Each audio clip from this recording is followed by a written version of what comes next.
We're just really delighted to be working with Whole Foods. For us, they're the tip of the spear when it comes to retailing in the US. It's a retailer that we admire in Europe for sort of taking those natural trends. So having the opportunity to work with Whole Foods, we're delighted to have them as our sort of entrance into the US. And when your deal was announced last week on Monday, Beyond Meat shares slid, and investors seemed concerned about it. What was going through your head as you saw the markets react to that?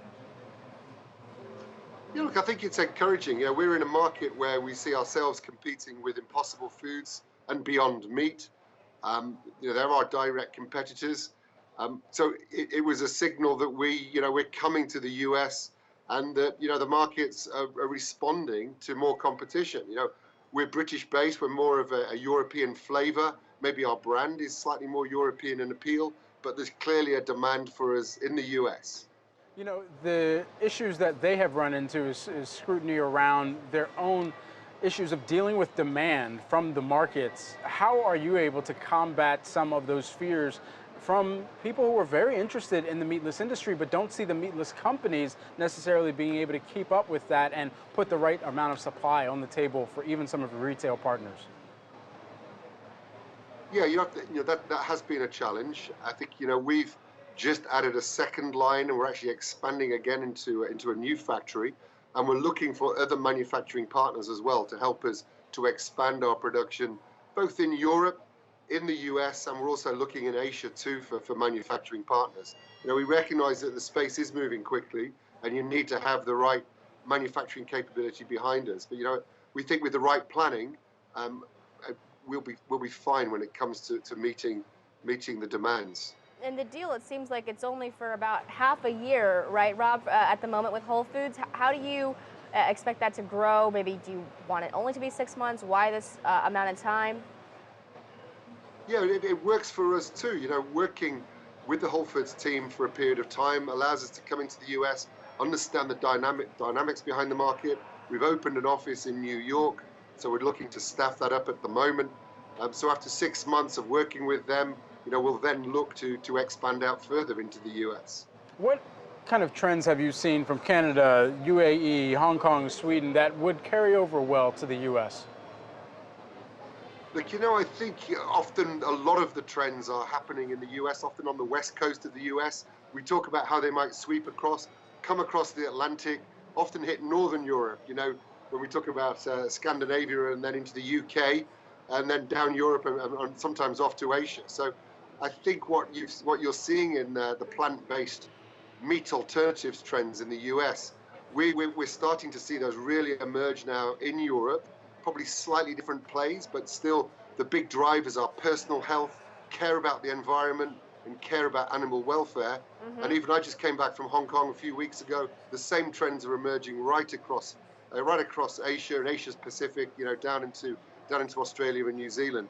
So I think this is very much a trend, which is why you're seeing such an amazing response to Beyond's flotation. This is not a short-term fad. I've always worked in food. This is not a fad. This is a trend. It starts with young people. So we talk about cradle to grave loyalty, bringing consumers who want to see change at a young age, right, really impacting that through. So it's a really unique opportunity.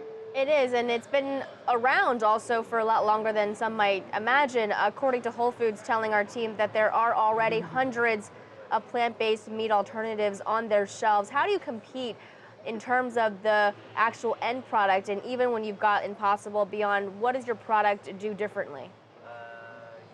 Yeah, I think there is a lot of legacy brands. There's a lot of vegetarian and vegan brands in Europe, in the US as well.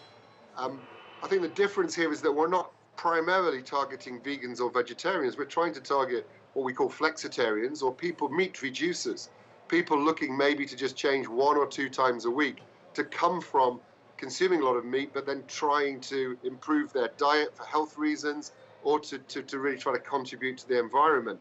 So our foods are trying to replicate those center of plate items, things like sausages, mm-hmm, things like ground beef, things like beef burgers. That's really what we're trying to do. Our flavor profiles are slightly different. We're probably slightly more European, not quite so in our burgers, quite so smoky, quite so fully flavored, if you like, that you have in the US. Right. We have a slightly different flavor, which I think also, appealed to Whole Foods when we met with them. Right. Does that mean less sodium if you have different flavors? Because ultimately that's been the concern for some of the Beyond Meat products. Yeah, in Europe we have, and particularly in the UK, we have something called the guideline daily amounts or traffic lights, which we put on the front of our retail packs, which tell you what sort of levels of sodium, of fat, of sugar are going into your products. We're very careful to make sure our products are performing with green traffic lights or amber. So we are half the saturated fats of meat. We're using actually less saturated fats than some of our competitors, and our sodium levels are lower as well. So again, we can compete. And this is also part of being able to compete in the grocery or the retail trade, Right. as opposed to sometimes in food service or restaurant trade, where you are using high levels of fat and sodium.